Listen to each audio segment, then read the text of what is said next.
इस कार्यक्रम के पुण्यार्जक हैं श्री प्रकाश जी सरला, आदित्य, पूजा, मनन, रचित पाटनी एवं समस्त पाटनी परिवार, अतिवीर ग्रुप, मुंबई, कोलकाता, दिल्ली एवं बैंगलोर।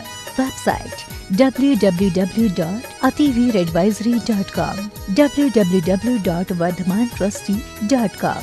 श्री रविंद्र शांतिनाथ जी देवधरे जैन, धर्मपत्नी सौभाग्यवती रचना देवी, रविंद्र देवधरे जैन, चिरंजीव आदित्य जी, चिरंजीव अभिषेक जी, चिरंजीव आकाश जी, रविंद्र देवधरे जैन, पुणे निवासी, दामाद श्रीमान संतोष अजितनाथ जी मुत्तगी, सौभाग्यवती रुचिता संतोष मुत्तगी, श्री अजितनाथ जी मुत्तगी, सौभाग्यवती सुमन देवी अजितनाथ मुत्तगी, चिरंजीव रुनाल संतोष मुत्तगी, हुबली, कर्नाटक।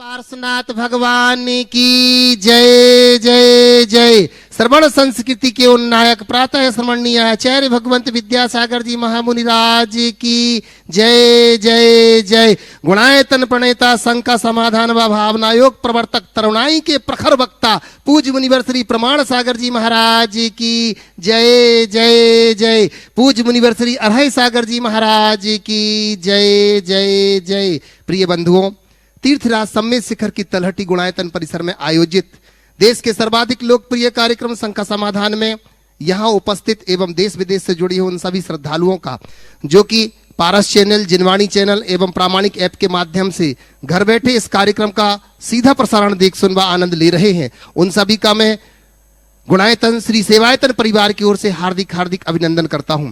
बंधुओं, ये कार्यक्रम प्रारंभ हो उसके पूर्व प्रतिदिन की भांति आज फिर चलते हैं पूज्य गुरुदेव के चरणों में कोटिशः वंदन करने के लिए, नमोस्तु निवेदित करने के लिए। भो स्वामी नमोस्तु नमोस्तु नमोस्तु। बंधुओं, हमें बड़ी प्रसन्नता है, लोगों ने गुणायतन से जुड़ने का जो भाव बनाया है वो इस महामारी में भी लोगों ने दान जैसे धर्म से अपने आप को अछूता नहीं रखा है। लगातार लोग जुड़ते रहे हैं। बंधुओं, निर्वाण निधि के रूप में जो आज जुड़ने वाले लोग हैं बंधुओं, उनमें से ब्रह्मचारिणी केसरबाई जी लखनऊ वाली की स्मृति में उनकी पुण्य स्मृति पर रामगढ़ मोड़ जयपुर से महावीर जैन, सुशीला जैन, निर्मला जी, राजीव जी, आरुषि जैन, अदिति जैन, इनको बहुत बहुत बहुत बहुत धन्यवाद। बंधुओं, और लोग जो जुड़ चुके हैं निर्माण निधि के रूप में, ऐसे धूपचंद साह, इंदुबाला साहब जयपुर से, श्रीमती स्वर्णलता अजमेरा जयपुर से, कैलाश चंद जी पाटनी इम्फाल से, श्रीमती वाला रानी दिल्ली से, अरुण निशा जी ठोलिया जयपुर से और अभिनव जैन न्यू दिल्ली से। बंधुओं, वहीं निर्माण मित्र के रूप में जो आज निर्माण निधि से पहुंचे हैं, ऐसे श्रीमती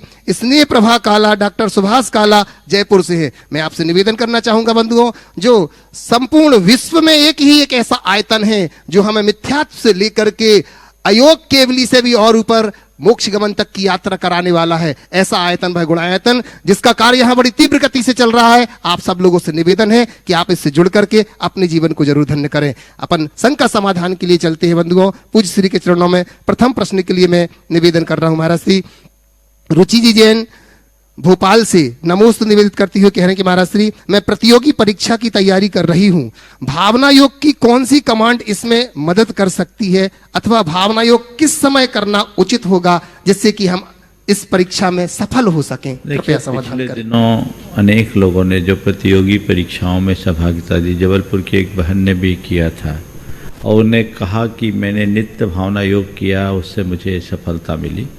तो आप नियमित भावना योग करें, जो सामान्य भावना योग का प्रारूप है वह करें। इससे आपके अंदर सहजता आएगी, पढ़ने की क्षमता बढ़ेगी, स्मरण शक्ति, धारणा शक्ति बढ़ेगी। तो जो सामान्य भावना योग का प्रारूप है वही करें। सर्वोत्तम सुबह का समय है, अन्यथा जिस समय आप कर सके उस समय करें और आप अपने आप को परिपूर्ण समझने का प्रयास करें। मैं परिपूर्ण हूँ और मैं स्वस्थ हूँ और मुझे अपना लक्ष्य पाना है, इस पर विशेष ध्यान दें तो उसका परिणाम निश्चित रूप से अच्छा आएगा। नवीन जैन सिलचर से नमोस्तु निवेदित करते हुए कह रहे हैं, गुरुदेव, मुस्कुराहट उम्मीद को बढ़ाती है, मुस्कुराहट हमें जीना सिखाती है। कहते हैं एक मुस्कुराहट हजारों दुखों को सैकड़ों मील दूर फेंक सकती है। तो हे गुरुदेव, मुस्कुराहट कैसी होनी चाहिए जो हर पल में कामयाबी और हर दर्द में मरहम बन जाए? मुस्कुराहट कैसी होनी चाहिए जो हर पल में कामयाबी और हर दर्द में मरहम हो जाए? तो बस मैं यही कहता हूँ, सहज मुस्कान होनी चाहिए, मुस्कुराहट में कुटिलता नहीं होनी चाहिए। अगर कुटिल मुस्कान है तो वो दर्द देता है, और सहज मुस्कान है तो वो हमारे दर्द को मिटाता है। तो हमें सहज मुस्कान रखनी चाहिए।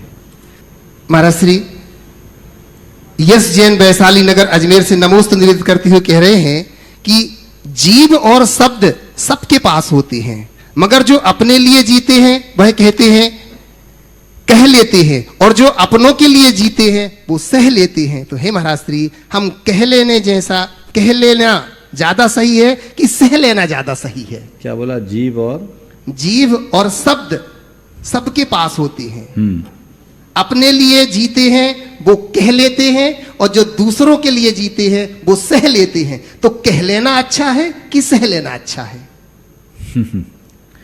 कहना अच्छा है या सहना अच्छा है? मैं तो ये कहूँ, जब किसी का भला करना हो तो कह लेना चाहिए, और कोई हमारा बुरा करे तो सह लेना चाहिए।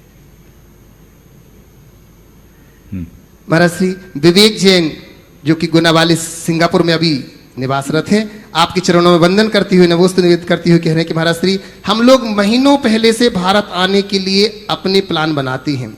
पहले हमें ऑफिस में स्वीकृति लेनी पड़ती है, फिर फ्लाइट के टिकट बुक करने पड़ते हैं, तब जाकर के हम तीर्थ यात्रा या गुरु दर्शन, गुरु चरणों में पहुंच पाते हैं। महाराज श्री, इन सब तैयारी के बावजूद भी हमें सूतक या पातक के ऐसे अंतराय लग जाते हैं जो परिवार में काफी दूर के होते हैं, जिनसे शायद कभी मिले भी ना हो। मेरी शंका यह है महाराज श्री, क्या करें, या कोई संकल्प आदि के माध्यम से इन बातों से बच सकते हैं? अगर परिवार वाले हमको सूचित ना करें तो हमें उसमें कोई दोष लगता है क्या? कृपया समाधान करें। देखिए, सूतक पातक तो तभी लगता है जब सूचना मिले। सूचना से पूर्व तक सूतक पातक नहीं होता। तो पहली बात तो इस तरह की व्यवस्था रखनी चाहिए कि बहुत कोई इमरजेंसी हो तभी इस तरह की सूचनाएं लोग एक दूसरे को दें, अन्यथा उसे टाले। जहाँ तक पहले से कार्यक्रम को निर्धारित करना और इस तरह के व्यवधान से बचने के लिए संकल्प का सवाल है, तो संकल्प किसी विशेष लक्ष्य की पूर्ति के लिए किया जाए कि हमें अमुक जगह जाना है, तीर्थ बंदना करना है, उसके साथ एक ये विधान करना है। उससे आप संकल्पित हो जाए तो आपका ये संकल्प रह सकता है, पर आप केवल घूमने के लिए आ रहे हैं और संकल्प हो, वो उचित नहीं है। तो अपने तीर्थ बंदना आदि के साथ पूजा आराधना को भी जोड़ लें और संकल्प लें। और ये संकल्प तब सार्थक है जब आप वो यात्रा किसी भी परिस्थिति में निरस्त न करें। नहीं तो पता लगा सूतक पातक के लिए तो संकल्पित हो गए, फिर दूसरा काम आ गया तो कार्यक्रम निरस्त कर दिए। ऐसा नहीं है, झूठा संकल्प होगा, सच्चा संकल्प होना चाहिए। प्रकाश जी पाटनी अजमेर से अनन्य भक्तों में से कह रहे हैं कि गुरुदेव, साधनों से नहीं साधना से श्रेष्ठ बनता है आदमी, साधनों से नहीं साधना से श्रेष्ठ बनता है, भवनों से नहीं भावना से श्रेष्ठ बनता है, उच्चारण से नहीं उच्च आचरण से श्रेष्ठ बनता है। तो हे गुरुदेव, हम अपनी साधना और भावना को किस प्रकार श्रेष्ठ बनाएं, अपने आचरण को उच्च कैसे बनाएं, ताकि हम एक श्रेष्ठ मानव का जीवन जी सके? कृपया। साधनों से नहीं साधना से, भवनों से नहीं भावना से, उच्चारण से नहीं उच्च आचरण से मनुष्य श्रेष्ठ होता है। आपने पूछा अपनी साधना, भावना और आचरण को श्रेष्ठ कैसे बनाए। अपने जीवन को श्रेष्ठ बनाने का लक्ष्य बनाओ, भावना भी श्रेष्ठ होगी, साधना भी श्रेष्ठ होगी और आचरण भी श्रेष्ठ होगा। जब तक मनुष्य अपना ऊंचा लक्ष्य नहीं बनाता तब तक ऊंचाई को नहीं छूता। हम लोग बातें ज़्यादा करते हैं, काम कम। हमें चाहिए कि हम काम कम करें, बातें अधिक। यदि हम पूरी तरह अपने लक्ष्य के प्रति समर्पित होकर के चलते हैं तो हमारी सारी दुविधाएं पल में दूर हो सकती है और हम अपने जीवन को बेहतर बनाने में समर्थ हो सकते हैं। प्रभाकांति जैन इंदिरापुरम गाजियाबाद से नमोस्तु निवेदित करती हुए कह रहे हैं, गुरुदेव, आपके द्वारा हमारे कल्याण हेतु कल से पंच संग्रह ग्रंथ का स्वाध्याय प्रारंभ किया गया है। दिन में ऑफिस के कारण हम परिवार सहित शाम को शंका समाधान के बाद यूट्यूब के लिंक के माध्यम से देख करके स्वाध्याय करने का प्रयास कर रहे हैं। मेरा प्रश्न यह है कि हमारे जैसे व्यक्ति जिसने अन्य ग्रंथों जैसे तत्वार सूत्र, द्रव्य संग्रह आदि का स्वाध्याय नहीं किया है या अल्प ज्ञान है, तो उनके लिए आपके क्या मार्गदर्शन है? देखिए, बात सही है। ये पंच संग्रह का स्वाध्याय प्रारंभ हुआ अनेक लोग उसमें सहभागी हो रहे हैं और जिनका मूल ग्रंथों में प्रवेश है, जैन धर्म की आधारभूत बातों को जो जानते हैं उन्हें तो इसमें कोई कठिनाई नहीं होगी, लेकिन जिन्हें बिल्कुल भी आधारभूत बातों का ज्ञान नहीं है उनको हो सकता है थोड़ी परेशानी हो, चीज़ें समझ में ना आए। फिर भी समझने की कोशिश करें तो काफ़ी कुछ समझ में आ सकती है। उन सब के लिए मैं ये कहूँगा कि तत्वार सूत्र जैन तत्व विद्या यूट्यूब में डले हैं और उससे पहले सबसे पहले जानिए जैन धर्म का मर्म जो प्रमाणिक ऐप में है, सबको उसे सुनना चाहिए। हमारे लगभग उसमें 54 बता रहे 54 व्याख्यान हैं। सबसे पहले लोग उसे सुने, उसको सुनने के बाद आपके अंदर इतनी योग्यता आ जाएगी कि किसी भी ग्रंथ को आप पढ़ सकते हैं, सुन सकते हैं। अभी जहाँ तक पंचसंग्रह का सवाल है तो जिनको पारिभाषिक शब्दों का ज्ञान नहीं है, एकदम प्रारंभिक स्टेज में है, हो सकता है उनको समझ में नहीं आए। आप लोग कोशिश करें, समझ में आए तो सुनने की कोशिश करें, क्योंकि कई बार हमारी श्रद्धा हमें सब कुछ समझा देती है, तो अपनी श्रद्धा के बल पर समझने की कोशिश करें। और ऐसा संभव नहीं होता तो आप पहले पुराने जो हमारी क्लासेस है उनको सुने और क्रम से इनका लाभ लें। प्रमोद कुमार जी जैन पापड़ीवाल, महावीर नगर, दुर्गापुरा, जयपुर से नमोस्तु करते हुए कह रहे हैं कि शंका समाधान में किसी का प्रश्न आने लग जाए तो उसको अहम ही आ जाता है, लेकिन आपने तो हजारों प्रश्नों का बहुत ही सारगर्भित, रोचक व प्रेरणास्पद उत्तर दिए हैं, आसानी से दिए हैं। क्या आपको अपनी प्रसिद्धि पर अहम नहीं आता? क्या आपको इस बात का अहम नहीं आता कि आप परम तपस्वी आचार्य भगवंत विद्यासागर जी महाराज के प्रिय शिष्य हैं? क्या आपको इस बात का भी अहम नहीं आता कि आप भावना योग, गुणायतन प्रवर्तक एवं अनेक कार्य आपने किए हैं महाराज श्री? क्या आपको अहम नहीं आता? अगर आता है तो आप अपने अहम को कंट्रोल कैसे करते हैं? कृपया समाधान कीजिए। देखिए, अहम उसी को आता है जो वहम में जीता है, जो जीवन के सत्य को पहचानता है, उसके मन में किंचित भी अहम नहीं होता। मैं आप सबसे ये कहूँगा, आपने अभी बहुत सारी बातें कही कि आप ऐसा करते हो। मुझसे पूछो तो मैं कहूँगा मैं कुछ भी नहीं करता। हाँ, होता है, उसमें मैं निमित्त बनता हूँ। मैं ये कह सकता हूँ मुझसे होता है, पर मैं उसमें केवल निमित्त मात्र हूँ, करता नहीं।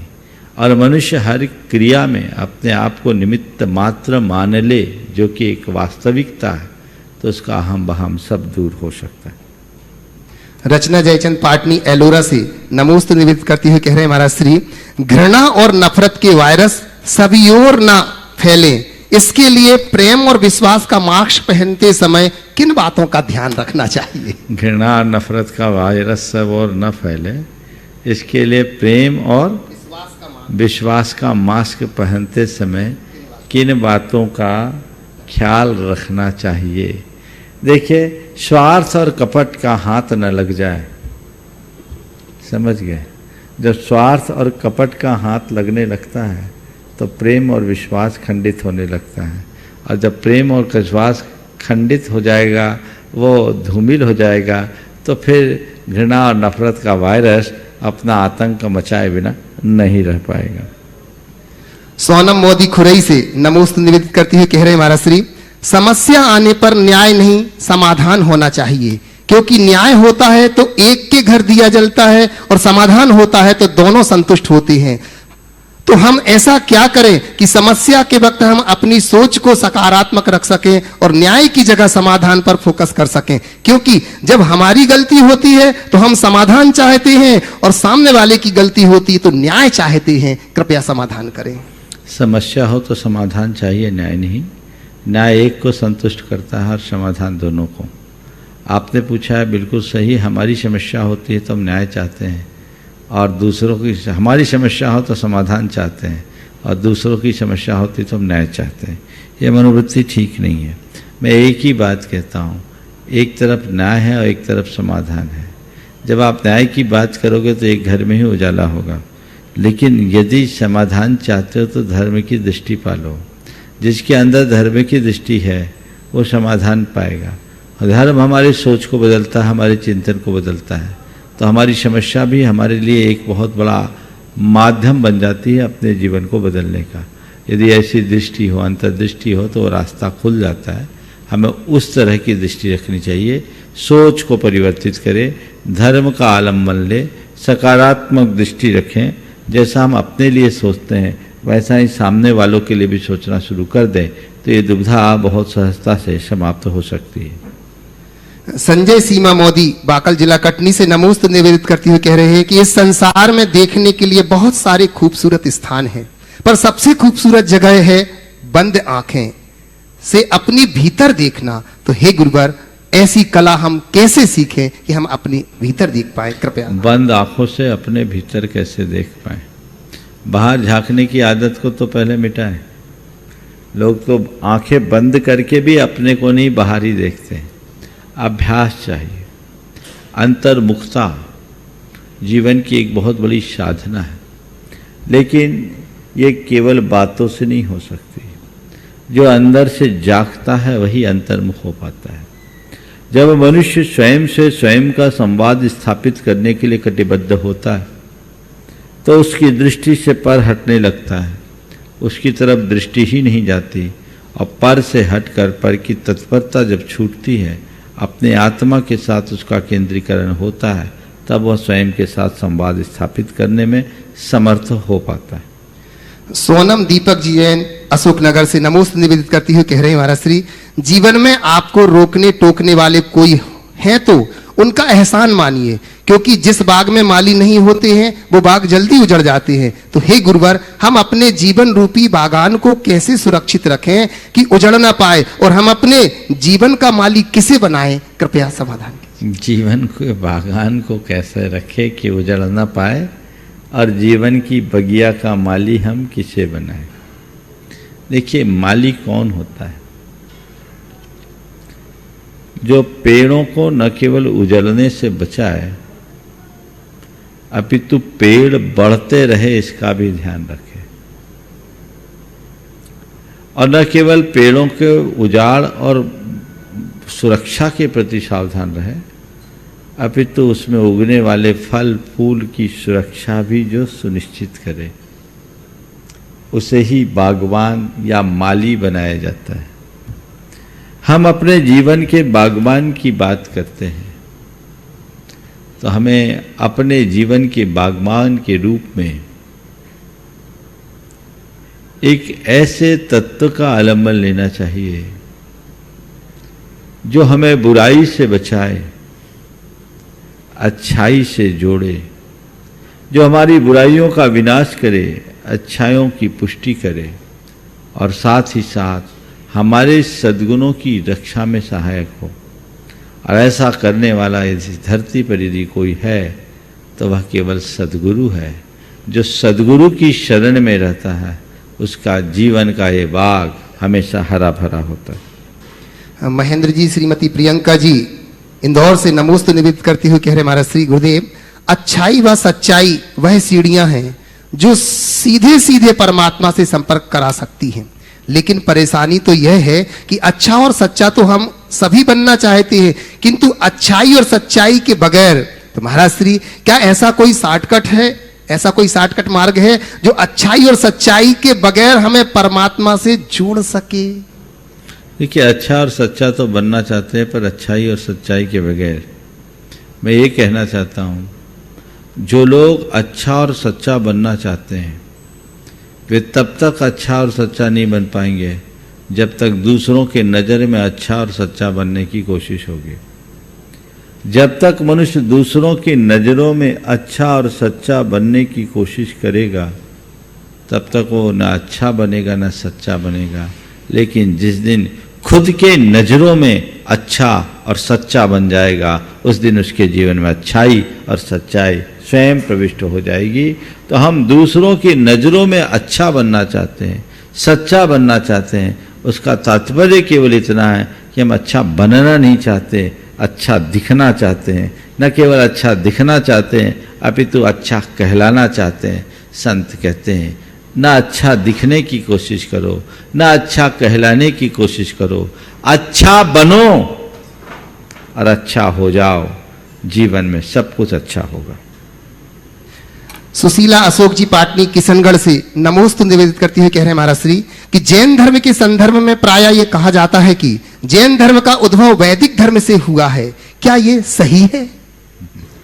देखिए, जैन धर्म का उद्भव वैदिक धर्म से हुआ बहुत सारे लोग कहते हैं, पर जिन लोगों ने भारत के इतिहास को ठीक तरीके से समझा है वे ऐसा कभी नहीं कह सकते। जैन धर्म के विषय में कुछ कहने से पूर्व मैं भारत के इतिहास से आप सबका एक संक्षिप्त परिचय कराना चाहूँगा। जब हम भारत के मूलभूत इतिहास को देखते हैं तो संपूर्ण भारतीय संस्कृति दो धाराओं में विभक्त दिखाई पड़ती है, एक श्रमण धारा और एक वैदिक धारा। वर्तमान में श्रमण धारा का प्रतिनिधित्व जैन और बौद्ध करते हैं और दूसरी ओर वैदिक धारा के अंतर्गत अन्य भारतीय धर्म दर्शन उनका प्रतिनिधित्व करते हैं। श्रमण धारा भारत में बहुत प्राचीन काल से प्रवर्तित होती रही है। हमारे यहाँ द्रविड़ और आर्यों की संस्कृति रही है। द्रविड़ों का संबंध जैनों से रहा है। इतिहास के ज्ञाताओं ने, विशेषज्ञों ने इस बात को अच्छे से स्थापित किया है कि वैदिक सभ्यता से पूर्व से जैन धर्म भारत में प्रवर्तित रहा है। वैदिक आर्यों के भारत आगमन से पूर्व जो द्रविड़ लोग थे वे सब जैन थे। उनका ही नाम व्रात्य भी था, जो व्रतों का आचरण करे वो व्रात्य। और इस विषय में अगर जानना चाहते हैं तो मैं केवल इतना कहूँगा कि किसी भी परंपरा के इतिहास को जानने के लिए हमें 3 स्तर पर विचार करना होता है: साहित्य, पुरातत्व और अभिलेख। हम तीनों आधारों पर इस बात के पुष्ट प्रमाण पाते हैं कि जैन धर्म भारत के प्राचीनतम धर्म तो है ही, अपितु प्राग वैदिक भी है। हम साहित्य से अपनी बात की शुरुआत करते हैं। साहित्यिक दृष्टि से देखा जाए तो वर्तमान में सबसे प्राचीन साहित्य के रूप में ऋग्वेद को लिया जाता है। ऋग्वेद ईसा पूर्व 1500 वर्ष पहले रचा गया, ऐसा कहते हैं। आज से लगभग 3500 वर्ष पहले जिसकी रचना हुई। आप सबको सुनकर के आश्चर्य होगा कि ऋग्वेद के अनेक ऋचाओं में भगवान ऋषभदेव का उल्लेख है। ऋग्वेद में श्रमण, केशी, वात रचना जैसे शब्द, अर्हन जैसे ऋचाएं ये जैन मुनियों के द्योतक हैं। डॉक्टर गोकुल प्रसाद जैन की एक कृति है ऋग्वेद में ऋषभवाची ऋचाएं। उस शोध लेख के अनुसार अकेले ऋग्वेद के 141 ऋचाओं में भगवान ऋषभदेव का स्तुतिपरक उत्कीर्तन है, उल्लेख है। ऋग्वेद के अतिरिक्त अथर्ववेद, यजुर्वेद, अथर्ववेद और सामवेद में भी ऋषभदेव का भी उल्लेख है और हमारे नेमिनाथ पार्श्वनाथ भगवान का भी उल्लेख है। इस आधार पर हम ये कह सकते हैं कि वैदिक ग्रंथों में ऋषभदेव और अन्य तीर्थंकरों का उल्लेख होना इस बात का द्योतक है कि ऋषभदेव का अस्तित्व वेद की रचना से पुराना है। इसी प्रकार अनेक पौराणिक ग्रंथों में, जिसमें भागवत को आदि लेकर वराह पुराण, कूर्म पुराण, मार्कंडेय पुराण, अन्य अनेक पुराण ग्रंथों में भगवान ऋषभदेव का उल्लेख मिलता है। भागवत के शांति पर्व में भगवान ऋषभदेव को आर्हत मत का प्रचारक निरूपित किया है और इसका काफ़ी विस्तार से उल्लेख भी है। दूसरे क्रम में बौद्ध ग्रंथ आते हैं। बौद्ध ग्रंथों में भी भगवान ऋषभदेव का उल्लेख है। बौद्धों का एक बड़ा प्राचीनतम ग्रंथ है महावग्ग, जो ईसा पूर्व 4वीं शताब्दी में रचा है उसमें भगवान ऋषभ देव का उल्लेख करते हुए उस हम पौरम वीरम शब्द का उल्लेख किया। इन्हें ऋषभ को प्रवर, श्रेष्ठ और वीर कहा है। भगवान ऋषभ देव का बौद्ध ग्रंथों में उल्लेख होना इस बात का द्योतक है। इसके अलावा मध्यम निकाय, दीर्घ निकाय और दाढ़ा वंश जैसे ग्रंथों में भी भगवान ऋषभ देव का उल्लेख मिलता है। ये इस बात का द्योतक है कि भगवान महावीर के पूर्व भी जैन धर्म का अस्तित्व था। तो ये तो साहित्य की बात हुई। पुरातत्व की दृष्टि से जब हम बात करते हैं तो पुरातत्व के अनुसार भगवान ऋषभ देव का उल्लेख भारत की प्राचीनतम सभ्यताओं से मिलता है। भारत में हड़प्पा और मोहनजोदड़ो के उत्खनन से प्राप्त जो सभ्यता मिली, जिसे सिंधु घाटी की सभ्यता के नाम से जाना जाता है, सन 1922 से 1926 के मध्य जो पाकिस्तान के सिंध प्रांत के लड़काना जिले में है वर्तमान में, उसका उत्खनन हुआ। उसमें अनेक अवशेष प्राप्त हुए। सबसे पहले मोहनजोदड़ो का अर्थ है मुर्दों का टीला। उसके उत्खनन से अनेक अवशेष प्राप्त हुए और उसके ऊपर उस समय भारत सरकार के आर्कोलॉजिकल सर्वे ऑफ इंडिया के director general professor Ram Prasad Chandra ने अपना शोध लेख लिखा, सिंध 5000 एगो। उसमें उन्होंने इस बात का उल्लेख किया, अनेक मोहरें मिली और उसमें उन्होंने लिखा FGH फलक संख्या 449 में ऋषभ देव का कायोसग नग्न मुद्रा अर्घ दिखती है और वहीं एक बैल भी अंकित है जो भगवान ऋषभ देव का चिन्ह था। भरत चक्रवर्ती के द्वारा अपने अमात्यों के साथ उन्हें बंधन भी किया जा रहा है। यह उल्लेख उन्होंने किया और इसके साथ ही हड़प्पा के उत्खनन से प्राप्त एक अवशेष जो नग्न मानव धड़ के रूप में मिले, दोनों हाथ नहीं, दोनों पैर नहीं और सिर नहीं, शेष भाग है। उस पर TN रामचंद्रन जो अपने जमाने के पुरातत्व विभाग के डायरेक्टर जनरल थे, महानिदेशक थे, उनकी एक कृति है हड़प्पा एंड जैनिज्म। उसमें उन्होंने लिखा कि ये प्रतिमा मूलतः जैन प्रतिमा है और इससे ये भी प्रकट होता है कि हड़प्पा के काल में मोहनजोदड़ो और हड़प्पा की सभ्यता, सिंधु घाटी की सभ्यता में न केवल जैन धर्म का अस्तित्व था, अपितु उस समय जैन लोग मूर्ति की पूजा भी किया करते थे। अभिलेखीय साक्ष्यों के आधार पर जब हम बात करते हैं तो भगवान इसमें सबसे महत्वपूर्ण अभिलेख है उड़ीसा के खंडगिरी उदयगिरी के कुमारी पर्वत पर उत्कीर्णित 84 पंक्ति का लेख, जिसे सम्राट एल खारवेल ने, जिसे कलिंग चक्रवर्ती की उपाधि प्राप्त थी, उन्होंने उत्कीर्ण कराया था, जो ईसा पूर्व 2री शताब्दी का उल्लेख है। उस लेख में इस बात का उल्लेख है कि कलिंग में एक कलिंग जिनके नाम से ख्यात भगवान ऋषभ देव की प्रतिमा थी और उसमें उस कलिंग जिन को नंदवंशी नंद राजा नौमानंद जो था वो हर कर ले गया था। नंद भगवान महावीर के काल में हुआ।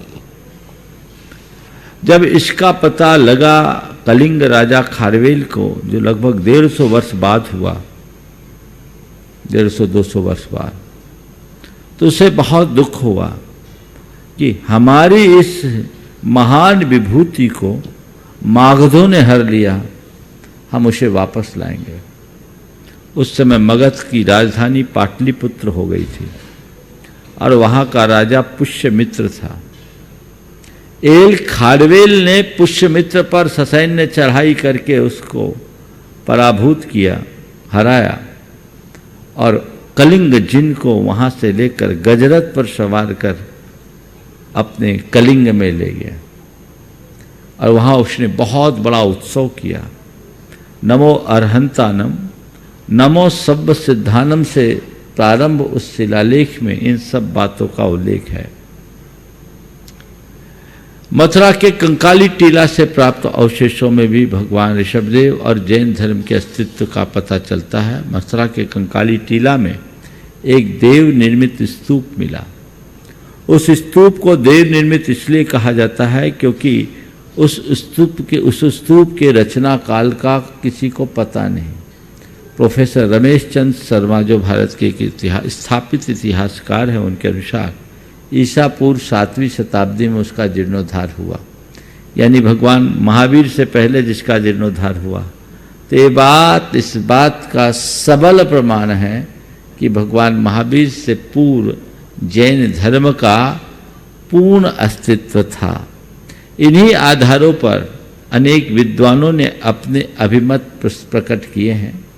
डॉक्टर राधा कृष्णन ने इंडियन फिलॉसफी, और जिसका हिंदी अनुवाद भारतीय दर्शन के रूप में हुआ, उसमें उन्होंने इस बात का उल्लेख करते हुए लिखा कि जैन धर्म वेदों लिखित होने पर भी वेद पूर्व है। भगवान ऋषभदेव जैन धर्म के संस्थापक हैं और उनकी पूजा अर्चा भगवान महावीर के काल में भी हुआ करती थी। इसी प्रकार डॉक्टर राधा कुमुद मुखर्जी, वाचस्पति गैरेला,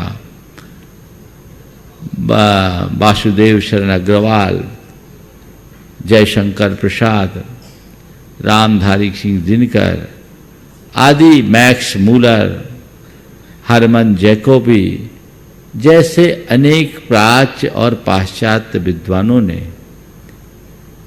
भगवान ऋषभदेव के अस्तित्व को स्वीकार करते हुए न केवल जैन धर्म की प्राचीनता को स्वीकारा है, अपितु उसे वैदिकों के भारत आगमन से बहुत पुराना धर्म बताया, प्राग वैदिक भी बताया।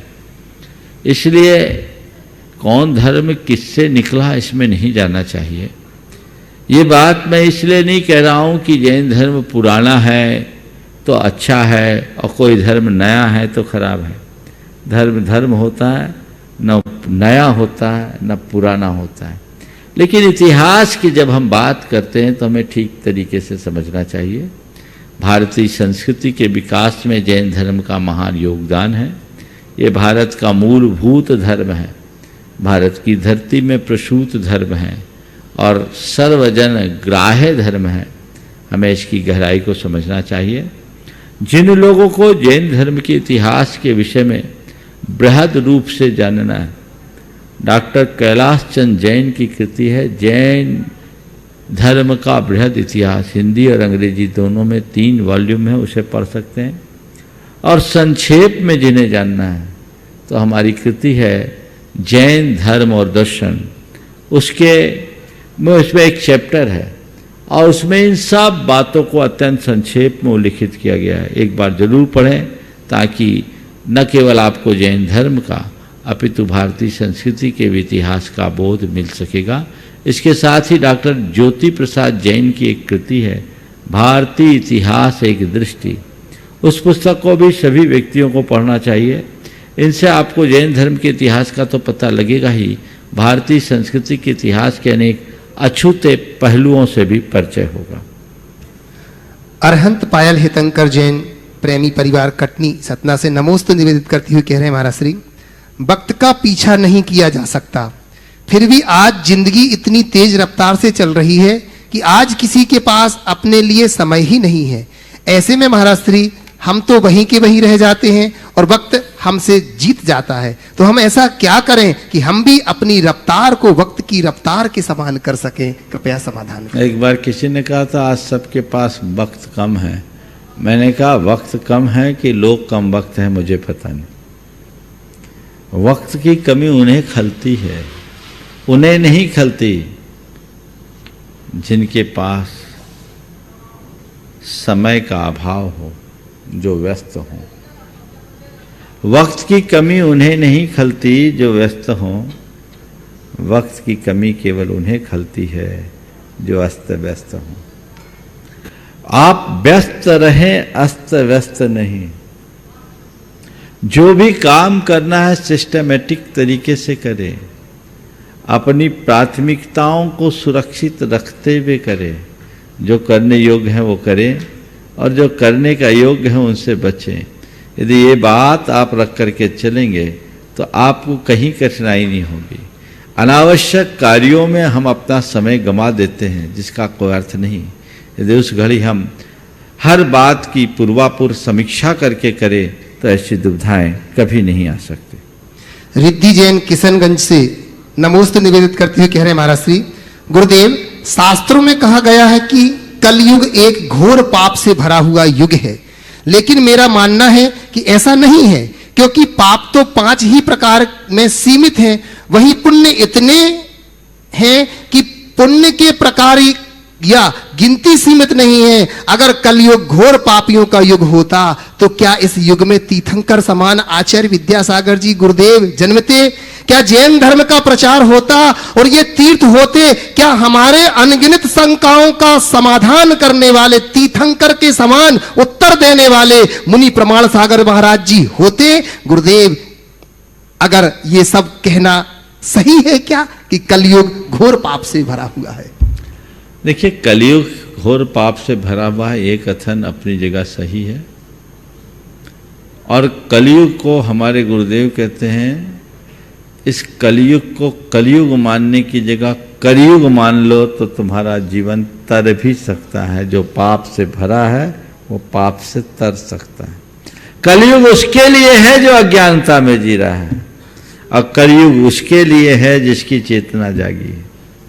तो कलयुग कलयुग कलयुग मत करो, कलयुग कलयुग में जीना शुरू कर दो। जो करने योग्य है उसे करना शुरू कर दो, तुम्हारा युग बदलेगा, जीवन संभलेगा। प्रकाश सिंह जी पहाड़िया की संख्या, उसके बाद तैयार रहेंगे हमारे दोनों भाई अरहत और रम्यक। महाराज श्री जयश्री जयचंद जी पाटनी नमोस्तु निवेदित करते हुए कह रहे हैं कि महाराज जी, इस संसार में देखने लायक बहुत से स्थान हैं। शायद ये प्रश्न भी हो चुका है दूसरे के जरिए। चलिए, मैं जब तक कि हितंकर जैन भाई रम्यक जी, जो कि हमारी लता जी गंगवाल के पोते हैं, यहाँ पर उपस्थित हैं, गुणायतन मंत्री, अपनी बात अपना प्रश्न रख रहे हैं। नमोस्तु महाराज जी। महाराज श्री, एक नादान आईने को भी नहीं पता चलता कि कुछ लोगों के मन के कुछ लोगों के अंदर एक चेहरे में भी चेहरा छुपा हुआ है। बाहर से तो मीठे बोलते हैं लेकिन अंदर से होते हैं कठोर, बहुत चालाक। महाराज जी, अंदर वाले चेहरे से कैसे बचे? बाहर से तो बहुत मीठे होते हैं, अंदर से होते हैं चालाक और कठोर। अंदर वाले चेहरे से कैसे बचे? देखिए, हम अपने अंदर को तो अपने मन में झांक कर जान सकते हैं, सामने वाले के अंदर के चेहरे को हम उसकी बॉडी लैंग्वेज से कुछ अंशों में पहचान सकते हैं। कोई व्यक्ति बोल रहा है तो प्रायः उसके हृदय के भाव उसके चेहरे पे आ जाते हैं। जो समझदार आदमी होता है वो उसके उस बॉडी लैंग्वेज से उसकी मन की बात को पहचान लेता है। लेकिन कुछ लोग बड़े घाघ होते हैं। घाघ समझते हो ना? नहीं समझते? घाघ मतलब बहुत ज्यादा चालू चालाक, समझ गए? वो घाघ किस्म के आदमी होते हैं ना, उनके अंदर की था लेना यानी अंदर का पता लगाना बड़ा मुश्किल है। वो कुछ भी बात हो, उनके अंदर जो चल रहा है उसको एक्सप्रेस ही नहीं करते,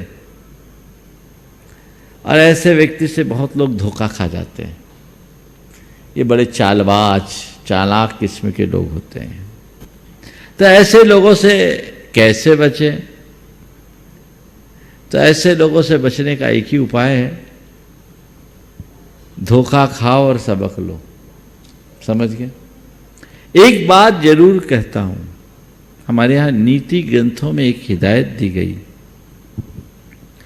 जो ज्यादा मीठा बोले उससे संभल करके काम करो। जो ज्यादा मीठा बोले, मीठा मीठा बोले, उससे थोड़ा संभल करके काम करो। समझे? क्यों? वो मीठा मीठा बोल रहा है, कब मीठी छुरी चला दे कोई पता नहीं। नीति में एक सूक्त आता है, असति च भवति सलज्जा क्षारम जलम शीतलम भवति। असति यानी जो उल्टा स्त्री होती है, बदचलन स्त्री, बदचलन औरत, वो लज्जा का ज़्यादा नाटक करती है, वो ज़्यादा लज्जा दिखाती है। और खारा पानी जो होता है ना, वो ज़्यादा शीतल होता है। इसी तरह जिसका हृदय कुटिल होता है, वो कई बार बहुत मीठा मीठा बोलता है। वो ठग लोग जितने होते हैं ना, वो ऐसे अपने वाणी का सम्मोहन दिखाते हैं कि आदमी उसकी बातों में ऐसा आ जाता है कि फिर बाद में ठगा सा रह जाता है। बाद में कहता है क्या करें, हम समझ ही नहीं पाए। तो बहुत जल्दी किसी को अपना हृदय मत खोलो, बहुत जल्दी किसी से विश्वास मत करो, भरोसा मत करो। ये बात गांठ में बांध कर रखना चाहिए। जो व्यक्ति जल्दी विश्वास करते हैं वो धोखा खाते हैं। जो लोग लालच से भरे होते हैं वो धोखा खाते हैं। जिनके मन में भय होता है वो धोखा खाते हैं। जो अंधविश्वास में जीते हैं वो धोखा खाते हैं। ये दुर्बलताएं हैं, इनसे बचोगे तभी कुछ अच्छा कर सकोगे। नमोस्तु। हाँ। नमोस्तु महाराज श्री। छोटी सी उम्र में आपने है ज्ञान का अमृत बांटा है। हमारे छोटी सी उम्र में इन्होंने है ज्ञान का अमृत बांटा है। इनके प्रदारोहण पर हम सबका है ये वादा।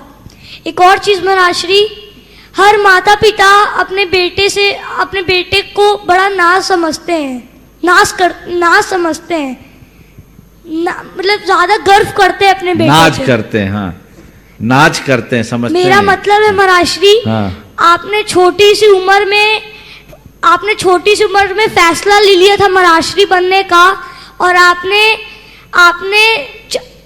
चल पड़े महाराज श्री के रास्ते में।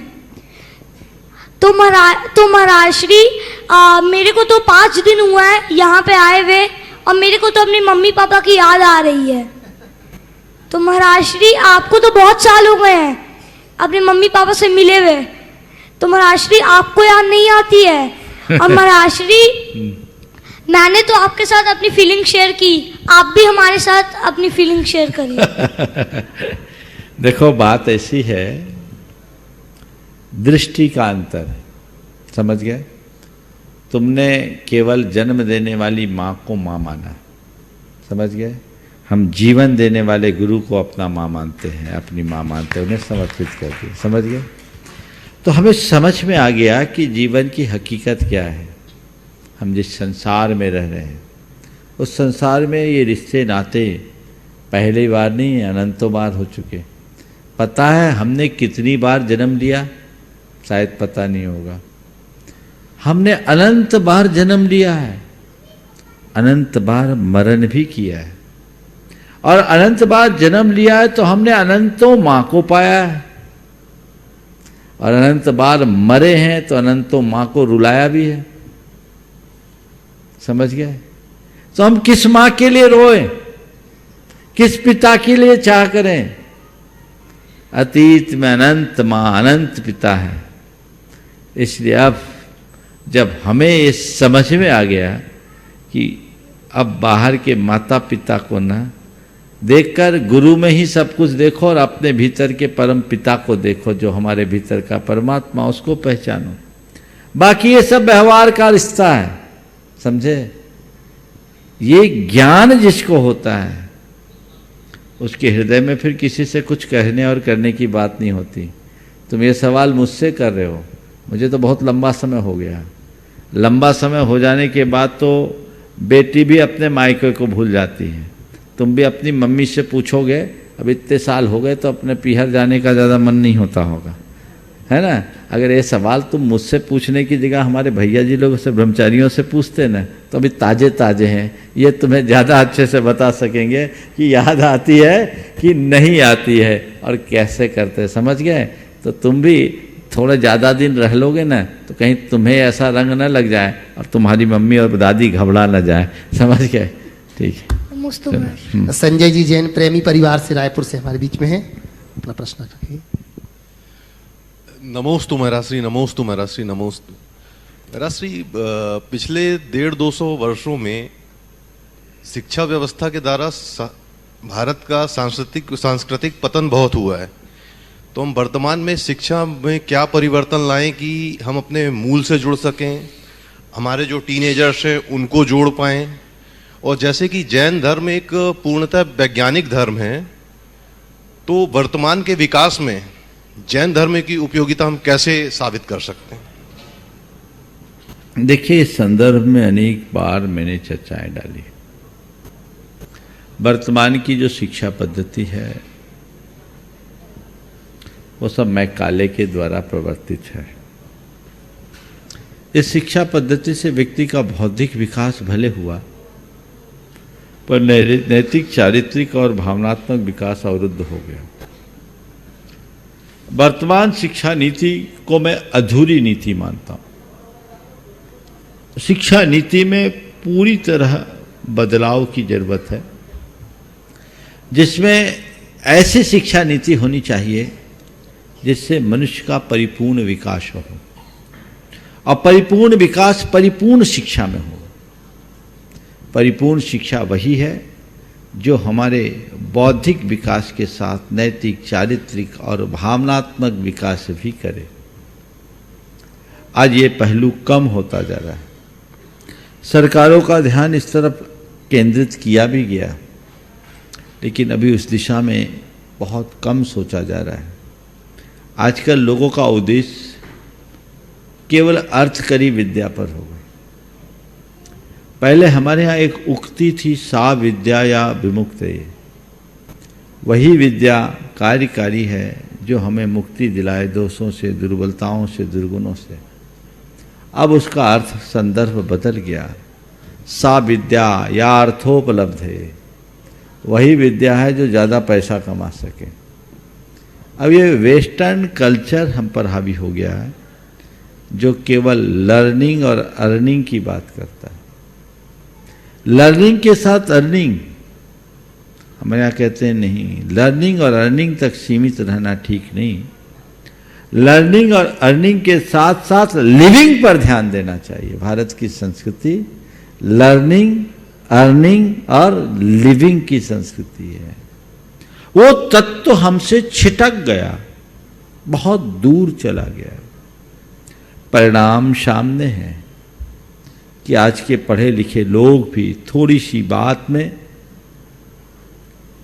डिप्रेशन के शिकार हो जाते हैं। कोई आईएएस अधिकारी आत्महत्या कर बैठता है, कोई मेरिट होल्डर्स या रैंक में आने वाला व्यक्ति आत्महत्या कर लेता है, और दूसरी तरफ पढ़ा लिखा व्यक्ति भी, पीएचडी कर लेने वाला व्यक्ति भी चपरासी की नौकरी के लिए एप्लीकेशन देता है, एप्लीकेंट बनता है। पढ़ा लिखा आदमी भी बेरोजगार बनकर के घूमता है। और ऐसे लोग, जितने पढ़े लिखे लोग आज हैं, उनके निजी जीवन में झांक कर देखने से पाते हैं कि बड़ा उलझन भरा जीवन है। तो ये सब बातें हमें बहुत कुछ सोचने, समझने और विचारने को मजबूर करती है। हमें इन बातों पर बहुत गंभीरता से ध्यान देने की जरूरत है। दूसरा, भगवान महावीर के संदर्भ में क्या पूछा था? जैन धर्म एक पूर्णतः वैज्ञानिक धर्म है। वर्तमान के विकास में हम जैन धर्म की उपयोगिता कैसे साबित कर सकते? देखिए, मैं तो समझता हूँ वर्तमान युग में जैन धर्म की उपयोगिता, प्रासंगिकता ज़्यादा बढ़ी है, क्योंकि आज लोगों में ज़्यादा अशांति है, ज़्यादा दुख है, ज़्यादा टेंशन है और प्रेशर है। जैन धर्म एक ऐसा धर्म है जो हर व्यक्ति को सहज, स्वस्थ और संतुलित जीवन जीने की एक प्रेरणा देता है, जीवन शैली देता है। हमें चाहिए कि हम जैन धर्म की आधारभूत बातों को जन जन तक पहुँचाएँ। हम लोगों की एक बड़ी कमजोरी रही कि हमने जैन तत्वज्ञान को या जैन धर्म की मूलभूत बातों को लोगों तक सही तरीके से पहुंचाने में हमने ध्यान नहीं दिया, हम विफल रहे। आज उसका परिणाम ये निकला कि जैन धर्म एक कठोर धर्म लोगों की नज़र में हो गया। जब भी जैन धर्म की बात आती है तो लोगों के सामने ये बात बैठ गई कि जैन धर्म बड़ा कठोर धर्म है, और जैन लोगों के बारे में आ गई, जैन लोग तो पूंजीपतियों का समूह है, ये शोषक लोग हैं, जबकि यथार्थ नहीं है।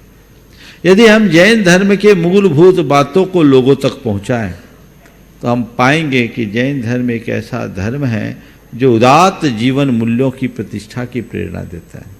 लोक में एक ही धर्म ऐसा धर्म है जो जीवन मूल्यों की पूजा की प्रेरणा देता है। हमारे यहाँ दशलक्षण पर्व है, जिसे हम महापर्व कहते हैं। उस 10 लक्षण के पर्व में 10 दिन तक हम किसकी पूजा करते हैं? क्षमा, मृदुता, ऋजुता, शुचिता, सत्य, संयम, तप, त्याग, आकिंचन और ब्रह्मचर्य जैसे उदात्त जीवन मूल्यों की। दुनिया में किसी धर्म में आपको ऐसा देखने को नहीं मिलेगा जहां 10 दिन तक ऐसे जीवन मूल्यों की आराधना की जाए और उसे महापर्व का रूप दिया जाए। सच्चे अर्थों में इनकी ही आराधना की जरूरत है और जैन धर्म यही कहता है। तो जैन धर्म के मूलभूत मूल्यों को, जैन धर्म के तत्व ज्ञान को लोगों तक पहुंचाना चाहिए।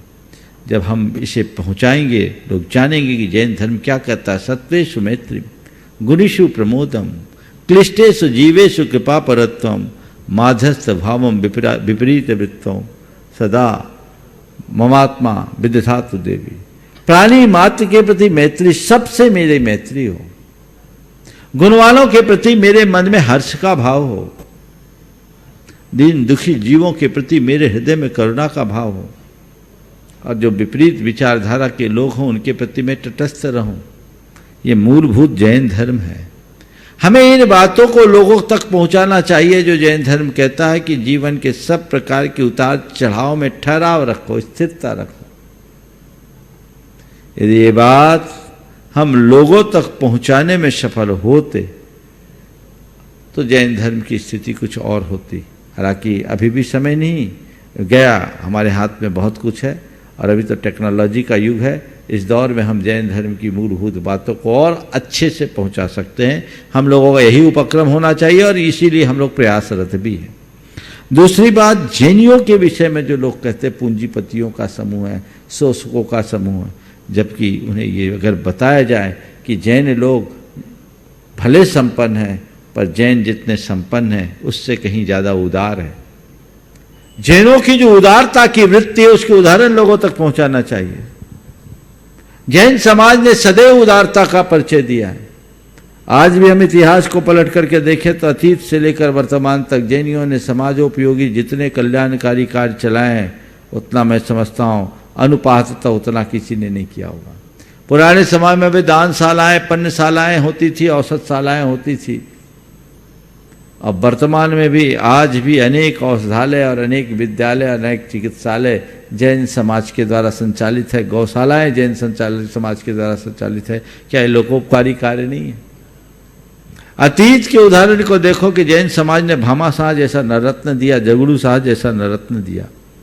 काश लोग ये जानते हैं कि भामाशाह संपन्न थे, लेकिन भामाशाह ने जब चित्तौड़ पर संकट आया, महाराज मेवाड़ पर संकट आया, राणा प्रताप के आगे अपना सर्वस्व खजाना खोल दिया। न केवल खजाना खोला अपितु खुद भाला लेकर उनका सेनापतित्व भी किया। ये जैनों का गौरव। जैनों ने ये उदारता रखी, इसी उदारता के बदौलत जैन आगे बढ़े। जगड़ू शाह जैसे व्यक्ति अकाल पीड़ित मानवता के लिए अपना सारा अनाज लुटा दिया। ये जैन धर्म का उदाहरण है। जब लोग जैनों के इस तरह के कार्यों से परिचित होंगे, जैनियों की इस उदार वृत्ति से परिचित होंगे, तब समझ में आएगा कि वाकई में जैन क्या होते हैं और जैन धर्म क्या होते हैं। हर जैन के अंदर इस उदारता का चरित्र दिखना चाहिए और उसके हृदय में जैनत्व के प्रति ऐसी निष्ठा हो जिसे देखकर दूसरे लोग भी जैन धर्म के प्रति आकृष्ट हों और न केवल आकृष्ट हों अपितु जैन धर्म का अनुकरण भी कर सके। ये प्रयास सबका होना चाहिए। आज समय की आवश्यकता है। यदि हम ऐसा करते हैं तो हम निश्चित रूप से इस क्षेत्र में बहुत बहुत आगे बढ़ सकते हैं। आपने अच्छा सवाल किया। मैं तो कहूँगा हर युवा इस क्षेत्र में आगे है, वो जैन धर्म को समझे, जैन धर्म के इतिहास को जाने और ऐसे कार्यों को करने के लिए संकल्पित हो जाए जिससे जैन धर्म का गौरव बढ़े। हम लोग नित्य ये प्रयास कर रहे हैं। एक बात और कहूँगा, जैन धर्म की प्रभावना का जिम्मा केवल मुनियों के लिए नहीं है। तुम श्रावकों की भी बहुत बड़ी जिम्मेदारी है। मुनि तो केवल मार्गदर्शन देते हैं, प्रेरणा देते हैं। हमारी तो बहुत सारी सीमाएं हैं। तुम्हारे साथ कोई रिस्ट्रिक्शन नहीं, तुम्हारे साथ कोई सीमा नहीं। तुम हर स्तर पर धर्म की प्रभावना में अपना उत्कृष्टतम योगदान दे सकते हो, वो देना चाहिए। मैं कहूँगा हर युवा आगे आए और आज टेक्नोलॉजी का उपयोग करते हुए जैन धर्म को जन धर्म तक, जन जन तक पहुंचाकर जन धर्म बनाने का लक्ष्य रखे। हर कोई, भले उसके नाम के आगे जैन लिखा जाए या न लिखा जाए, उसके प्राण में जैन दिख जाना चाहिए, जैन बस जाना चाहिए, जिससे उसका जीवन धन्य हो सके और वह अपने जीवन को आगे बढ़ाने में समर्थ हो सके। ये प्रवाह निरंतर बढ़ना चाहिए। सब कोई संकल्पित होकर, समर्पित होकर के ऐसा कार्य करेंगे और ठान लेंगे तो काया पलट हो जाएगी। मैंने अभी जगलू शाह का नामोल्लेख किया था, 2 मिनट का समय है तो मैं पूरी करता हूँ बात। जगलू शाह जैन राजा, जैन श्रावक थे, गुजरात के एक बहुत बड़े श्रेष्ठी थे और गुजरात में अकाल पड़ा। राजा को मालूम पड़ा कि यहाँ जगलू शाह के पास 12 कोठे अनाज के भरे। राजा ने अपने दीवान को भेजा और दीवान को जगलू शाह के पास भेजा कि 12 कोठे के अनाज हमें दे दें, हम अकाल पीड़ित जनता को देंगे, सुकाल होगा तो हम आपको वापस लौटा देंगे। जगलू शाह के पास जब ये बात गई, जगलू शाह ने कहा मेरे पास तो एक दाना अनाज नहीं। दीवान को भी बड़ा आश्चर्य हुआ, राजा तक बात गई, राजा बड़ा नाराज हुआ। राजा ने कहा कि हम तो आपका बड़ा सम्मान करते थे, लेकिन आज ऐसी त्रासदी के दौर में आपने ये झूठ बोला, ये ठीक बात नहीं है। बोले महाराज मैंने आज तक कभी आपको झूठ नहीं बोला। बोले हमें मालूम पड़ा है कि आपने अनाज देने के लिए मना कर दिया। बोले जी कर दिया। बोले क्यों किया? बोले मेरे पास अनाज है ही नहीं तो कहाँ से देते? तुम्हारे पास अनाज नहीं है तो तुम्हारे कोठों में तो अनाज भरा, मुझे सूचना है। बोले बिल्कुल आपने सही सुना, अनाज मेरे कोठों में भरा है। तो फिर तुमने इनकार क्यों किया? महाराज वो मेरा नहीं है। किसका है? आप स्वयं चल करके देख लें। राजा को बड़ा कौतुक है, आश्चर्य।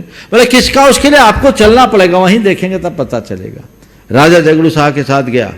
जगलू शाह ने जब दरवाजा अनाज के कोठे के पास ले जाकर जैसे ही दरवाजा खुलाया, अनाज के ढेर के साथ खनखनाता हुआ एक ताम्रपत्र गिरा। उसमें लिखा था इस कोठे का संपूर्ण अनाज अकाल पीड़ित जनता का है। इस कोठे का संपूर्ण अनाज अकाल पीड़ित जनता का है। राजा भौचक, एक एक करते करते 12 के 12 कोठे। जगलू शाह ने हाथ जोड़े, कहे महाराज ये बताओ, जब मैंने पहले ही दे दिया तब आपको कैसे दे सकता हूँ? राजा ने कहा कहने को मैं राजा हूँ, तुम बेताज के बादशाह हो। मैं तो उधार देना चाह रहा था, तुमने ऐसे ही बांटकर अपनी उदारता का परिचय दिया और सबका उद्धार कर दिया। ये जैन धर्म का पक्ष है। जिस दिन इसे लोग समझेंगे उस दिन सबका जीवन तर जाएगा। समय हो गया, यहीं पर विराम। बोलिए परम पूज्य आचार्य गुरुवर श्री परम पूज्य मुनिवर श्री प्रभाण सागर जी महाराज की।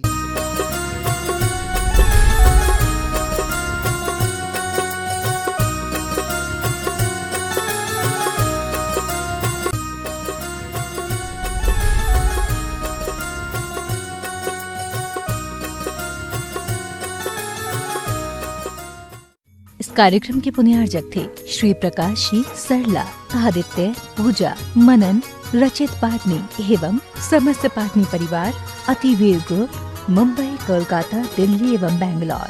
Website www.ativeeradvisory.com, www.vardhamantrusty.com।